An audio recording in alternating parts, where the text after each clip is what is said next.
Ser aprovado nos melhores vestibulares do Brasil e do mundo, venha conosco. Fato Livre, mais uma aula de geografia aqui com o professor Zeca iniciando.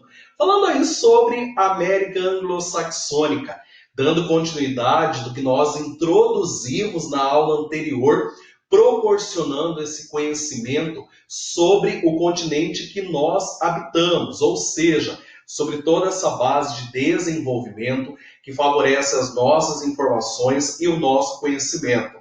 Você que ainda não se inscreveu no nosso canal, não perca tempo. Inscreva-se agora e receba todas as notificações e vídeos e conteúdos postos aqui no canal da Fato Livre e ter acesso ao melhor do conhecimento. Galera, falando sobre a América Anglo-Saxônica, nós iremos começar sobre o processo de regionalização, já abordado na última aula, mas para que você que ainda não entendeu essa parte, não tenha nenhuma dúvida. A América Anglo-Saxônica simboliza justamente o quê? Uma regionalização histórica e cultural dentro do continente americano. A América é só um continente, regionalizado de duas formas. Fisicamente, América do Norte, Central e Sul, e histórica e culturalmente, América Anglo-Saxônica e América Latina. A América Anglo-Saxônica reúne dois países do nosso continente, o Canadá e os Estados Unidos. São os dois países mais desenvolvidos e que passaram por um processo conhecido como colonização de povoamento, ou seja, toda a ocupação dos britânicos em meio ao nosso continente, ela foi favorecida de duas formas. Aqui na América Latina, ela aconteceu proporcionada aí pelos portugueses e espanhóis em uma colonização de exploração. Já na América Anglo-Saxônica, uma colonização de povoamento. E hoje nós iremos abordar justamente as características físicas envolvendo o relevo, envolvendo o clima e a vegetação da América Anglo-Saxônica, bem como todo o potencial de industrialização que requer e condiciona o produto interno bruto de ambos os países. Falando aí sobre relevo, nós iremos abordar toda a estrutura física em meio aos territórios do Canadá e dos Estados Unidos. Vocês podem observar que tanto áreas de planície, planalto e até mesmo depressão se estende em torno de toda a faixa da América Anglo-Saxônica. Na faixa oeste, próximo ao Oceano Pacífico, nós temos um grande predomínio de áreas montanhosas, planálticas, originadas aí do movimento, do encontro de placas tectônicas. Áreas essas conhecidas como as montanhas rochosas. Da mesma forma que nós temos aqui na região da América do Sul, a Cordilheira dos Andes, nós temos também um grande conjunto montanhoso que se estende por faixa da América do Norte, sendo predominante na chamada América Anglo-Saxônica, reunindo aí Canadá e Estados Unidos. É importante deixar claro que essa região apresenta elevada altitude, baixas temperaturas e um predomínio muito grande de climas desérticos. Diferente da faixa central, área dominada por planícies, onde inclusive há um ponto de grande produção agrícola dentro dos Estados Unidos e até mesmo do Canadá. Já na faixa leste do território, próximo ao litoral com o Oceano Atlântico, nós temos um grande predomínio de faixas extremamente produtivas que favorecem aí a maior densidade populacional em toda essa área, compostos por serras e até mesmo áreas de diversos rios, como é o caso aí da região Nordeste envolvendo os Estados Unidos da América. Bom, falando sobre clima da chamada América Desenvolvida ou América Anglo-Saxônica, nós temos uma grande diversidade climática em meio a todo o território. Iniciando pelo extremo norte do Canadá, com predomínio aí do clima polar e clima frio. Clima polar, onde vocês irão observar o predomínio da tundra, de um tipo de vegetação características de áreas congeladas, faixa do polo norte do território, ok? Já a área de clima frio apresenta aí uma grande densidade das florestas de coníferas, ou também conhecidas como florestas boreais, ou até mesmo chamado por toda essa base das taigas canadenses. Predomínio desse clima frio, áreas de baixa concentração populacional. Como assim, professor? Ou seja, área onde há uma baixa presença em relação à população da América anglo-saxônica. Na faixa sul, nós temos o quê? Um predomínio aí do clima temperado em meio ao Canadá, que também é predominante ao norte dos Estados Unidos, incluindo a região dos Grandes Lagos, faixa que concentra os principais polos e até mesmo zonas produtivas econômicas, como Nova York, dentro dos Estados Unidos. Na região da Flórida, nós temos a concentração do clima subtropical e já na parte oeste, como eu havia comentado com vocês, na região das montanhas rochosas, há um predomínio de faixas desérticas e até mesmo do clima semiárido, ou seja, longos períodos de estiagens e temperaturas altas em um clima seco, proporcionando aí a variação em todo esse contato climático da região. Falando sobre vegetação, nós temos uma característica fundamental envolvendo aí a América anglo-saxônica.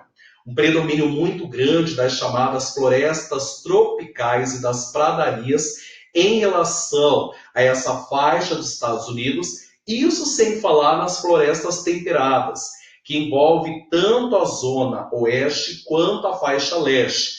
As florestas tropicais, elas vêm um envolvimento maior na região da Flórida, no extremo sudeste dos Estados Unidos. No Canadá, nós temos uma presença de desertos na porção do extremo norte, na região da Groenlândia, que mesmo pertencente à Dinamarca, se simboliza nesse mapa da América anglo-saxônica. E sem sombra de dúvidas, um predomínio da tundra e até mesmo da taiga. Taiga esta que no Canadá favorece muito para a produção de papel e celulose, deixando o Canadá como um dos países pioneiros nessa produção em termos de mundo, ok? As pradarias simbolizam todo esse desenvolvimento local na faixa sul dos Estados Unidos, com vegetações de pequeno porte e toda uma base de variação, como inclusive é vista aqui no território brasileiro, ok? Bom, dando fechamento em todo esse processo, nós iremos falar sobre as características industriais e econômicas que envolvem principalmente os Estados Unidos. Lembrando aí das Manufacturing Belts, Sun Belts e Rust Belt, ou seja, cinturões de produção que evoluíram todo o processo produtivo dentro dos Estados Unidos, principalmente no século XX. Falando sobre as Manufacturing Belts, nós iremos comentar sobre os cinturões da manufatura, ou seja, áreas que tiveram um papel fundamental em todo esse processo de desenvolvimento dentro do território americano, até basicamente a década de 70. Década essa onde nós temos a grande crise do petróleo, que infelizmente dificultou todo o processo produtivo. E aí nós temos uma elevação do custo de produção e uma migração de muitas empresas para o norte do México, formando as regiões maquiladoras, as empresas maquiladoras que se exploravam da mão de obra local e até mesmo a proximidade em relação à matéria-prima e o surgimento das Sunbelts, cinturão do sol, como vocês podem observar, percorrendo toda essa faixa sul e oeste do território americano. Como assim cinturão do sol? Cinturão de uma área onde a produção era justamente direcionada a essa área tecnológica, com a formação de muitos tecnopolos, centros de pesquisas e áreas de desenvolvimento, que impulsionaram, sem sombra de dúvidas, toda essa produção dentro dos Estados Unidos. Mas, professor, e todas as empresas passaram por esse processo? Infelizmente não. Algumas vieram à falência. E com esse processo de falência, e até mesmo onde muitas empresas deixaram de produzir na antiga região conhecida como Manufacturing Belts, essa região passou a ser popularmente chamada como Rust Belt, cinturão da ferrugem. Um cinturão, uma área de empresas que não estavam mais sendo utilizados pela sociedade de modo em geral. Ou seja, demonstrando a fragilidade econômica, mas que até hoje os Estados Unidos tentam retirar essa margem. Até porque essa região conhecida como Rust Belt, que ficou marcada por ser um cinturão da manufatura, principalmente na segunda Revolução Industrial, marca aí a grande faixa nordeste dos Estados Unidos, a região dos Grandes Lagos, concentrando grandes metrópoles, entre elas os Estados Unidos, por meios que favoreçam a formação de megalópolis, como é a Boswash, e que simbolizam todo um desenvolvimento de urbanização e contribuição econômica para o país, certo? Bom, como é de praxe, realizar aí a nossa atividade para encerrar essa aula. A pergunta é a seguinte: os países da América Anglo-Saxônica são considerados grandes potências mundiais. Isso porque possuem os melhores índices socioeconômicos do mundo. Em relação à sua situação econômica, é possível afirmar que... Dou uma dica para vocês. Dê um pause, realize essa atividade, depois volta para conferir o gabarito. O gabarito é justamente o quê? Letra A. Todos os países da América Anglo-Saxônica possuem um PIB superior a 10 trilhões de dólares. Olha que os Estados Unidos tem uma margem superior a 18 trilhões, mas o Canadá não. Inclusive, o PIB do Canadá é inferior ao PIB do território brasileiro. Então, resposta incorreta. Letra B. Apesar de serem economias bastante desenvolvidas, o seu desenvolvimento econômico não é refletido em melhoria nas condições de vida da população. Será? Será que tantas pessoas que tentam cruzar aí a fronteira entre o México e os Estados Unidos estão indo por acaso? Ou até mesmo em campanhas de intercâmbio, como o Canadá aparece em grandes feiras e muitas pessoas se candidatam? Jamais, né? A condição de vida é refletida sim a partir desse potencial econômico. Letra C. Apesar de serem economias bastante desenvolvidas, a agropecuária moderna e tecnológica, em razão da sua herança histórica, é a principal atividade econômica nesses dois países. Falamos que na faixa central, principalmente dos Estados Unidos, há uma grande densidade de áreas planas voltadas aí à concentração agrícola. Agora, precisamos falar que estamos lidando com a maior potência mundial. Isso sem falar em toda a potencialidade canadense, que se faz presente entre o G7. Se lembra do G7? Grupo dos 7 países mais industrializados. Indústria, setor secundário. É lógico que o setor primário tem aí uma grande importância, inclusive histórica, com a Revolução Verde do final da década de 60, que impulsionou a produtividade, não só nos Estados Unidos, como também em outros países, e inclusive o território brasileiro. Letra C, resposta falsa.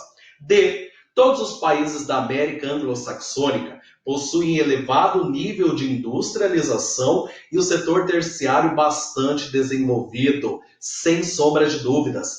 Canadá e Estados Unidos estão entre os pioneiros do planeta nessa produtividade e em toda a relação de bens e serviços. Ok? A letra E não está correta porque diz o seguinte: a agropecuária é uma atividade importante na economia canadense. Já no setor primário dos Estados Unidos, predomina a extração de minerais, pois o clima frio não permite a produção agropecuária no país. Na verdade, é uma contradição. A agropecuária tem uma grande participação nos Estados Unidos e o clima frio, principalmente na região de clima polar e frio no Canadá, impedem essa expansão econômica e todo fator de desenvolvimento. Ok? Galera da Fato Livre, espero que vocês tenham gostado. Dê um like aí, deixe o seu comentário, passe aquele feedback para a gente continuar fazendo esse serviço para vocês. Bons estudos e até a próxima!